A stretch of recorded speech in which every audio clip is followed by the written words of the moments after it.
বৃষ্টির দিনের বিয়ে বাড়ি কাদায় করলো গড়াগড়ি। নমস্কার বন্ধুরা, আমার ব্লগে তোমাদের সবাইকে স্বাগত জানাচ্ছি। আশা করি তোমরা সবাই ভালো আছো। টানা এক সপ্তাহ ধরে বৃষ্টি পড়তেই আছে। বিয়ে তো আর থেমে থাকবে না। তারপরও সাহস করে বের হয়ে গেলাম বিয়ে বাড়ির উদ্দেশ্যে। বৃষ্টি হয়েছে কি হয়েছে, বিয়ে বাড়ি যাবো, একটু সাজুগুজু না করলে কি হয় বলো? ওয়েদারে বিয়ের দাওয়াত পেলে তো মজাই লাগে। বাহিরে তো কাদা আর বৃষ্টি। চলুন এখন দেখি বিয়ে বাড়ি গিয়ে কি অবস্থা।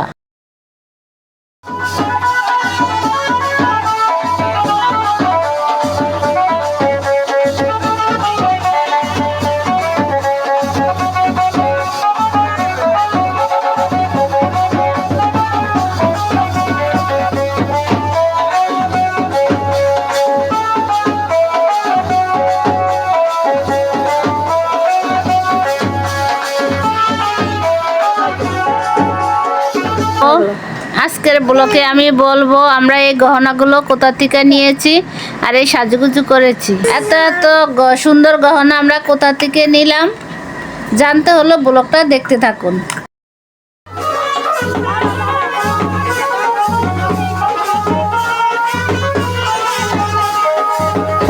বাহিরে কাদা আর বৃষ্টি, ঘর থেকে কেউই বেরোতেছে। কেউ বের হোক আর না হোক, বউকে তো বের হইতেই হবে বিয়ে করতে হলে। চলুন আপনাদের সাথে কিছু হিন্দু বিয়ের নিয়ম কারণ শেয়ার করি।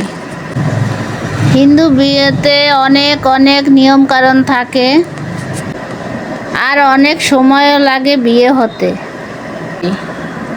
জামাই মেয়ের শুভ দৃষ্টি হবে এখন। জামাই বাবাজিকেও উঠে আসতে হলো কাদার মধ্যে। চলুন বাকি বিয়ের পর্বগুলো আপনাদেরকে দেখাই।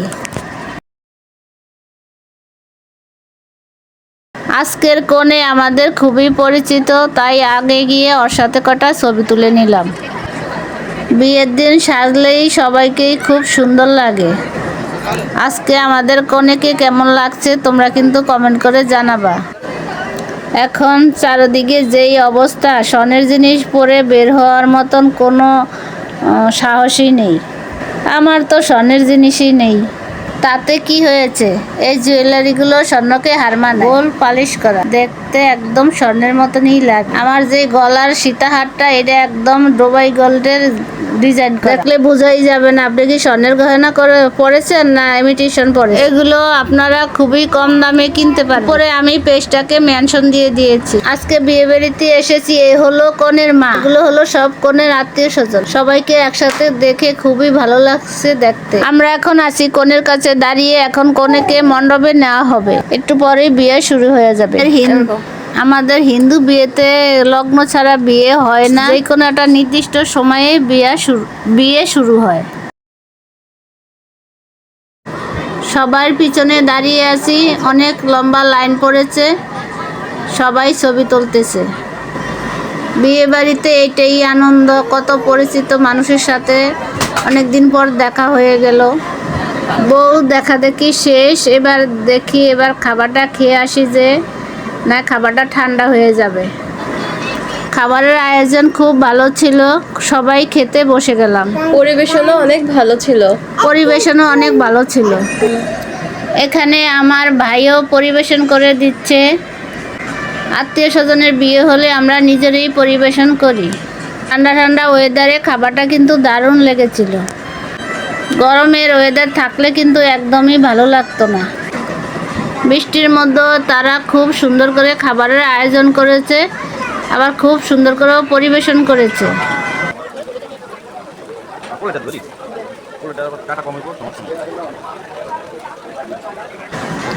খাওয়া দাওয়া শেষে আবারও চলে আসলাম মণ্ডপে বিয়ে দেখবো বলে। এদিকে জামাইয়ের মুখ দেখে বসে রাখা হয়েছে। এটাও শুভদৃষ্টির একটা নিয়ম। কোন কোন জেলায় তোমাদের এই নিয়ম রয়েছে কমেন্ট করে জানাবে। বিয়ে বাড়ির সবাই আনন্দ করছে, চলো তোমরাও আমার সাথে দেখবে।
আজকে কিন্তু আমরা পার্লারে সাজিয়ে আমরা বাসায় সাজুগুজু করেছি।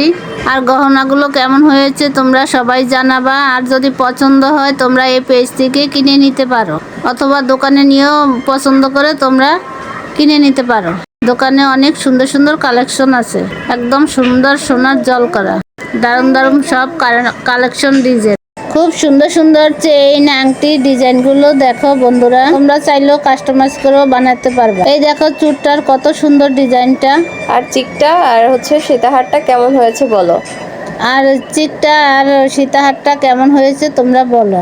তোমরা চাইলে রূপারও অনেক গহনা এনতিকা কিনে নিতে পারবে। হাতের বালাগুলো তো আমার ভীষণ পছন্দ হয়েছে, আমি তো এগুলো কিনে নিয়েছি ঝট করে।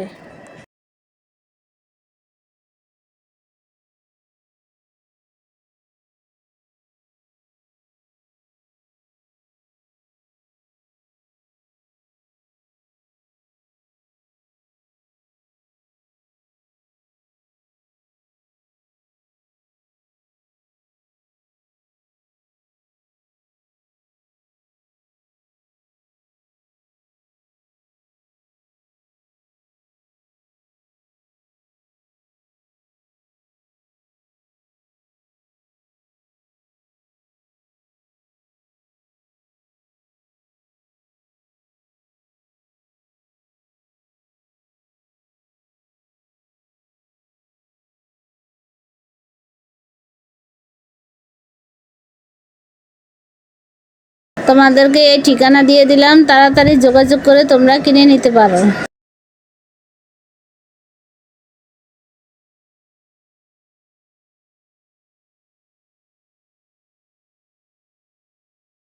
অনেকক্ষণ থেকে এবার চলো বাড়ি ফিরে যাই। আজকে বিয়ে বাড়ির ব্লগটা কেমন লেগেছে তোমরা অবশ্যই কমেন্ট করে জানাবে। আর তোমরা কিন্তু অবশ্যই আমার ভিডিওটা তোমরা শেয়ার করে দিবে। ভালো থাকে, সুস্থ থাকো সবাই, আবার নেক্সট ব্লগে দেখা হবে।